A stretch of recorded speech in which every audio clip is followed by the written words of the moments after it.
സൗദിയിൽ പണപ്പെരുപ്പ നിരക്കിൽ വീണ്ടും വർധന.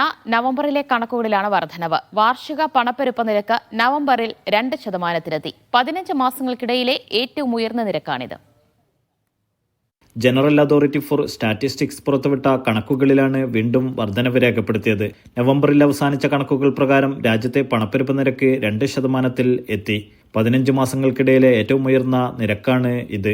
ഭവന വാടകയിലുണ്ടായ വർധനവാണ് പണപ്പെരുപ്പം വർദ്ധിക്കുന്നതിന് പ്രധാനമായും കാരണമായത്.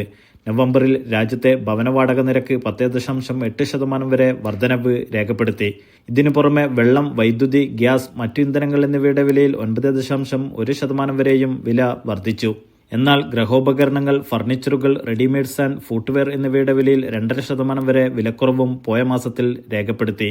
പണപ്പെരുപ്പം 2%-ലേക്ക് ഉയർന്നെങ്കിലും G20 രാജ്യങ്ങളുടെ പട്ടികയിൽ ഏറ്റവും കുറഞ്ഞ പണപ്പെരുപ്പ നിരക്കാണ് സൗദിയുടേത്.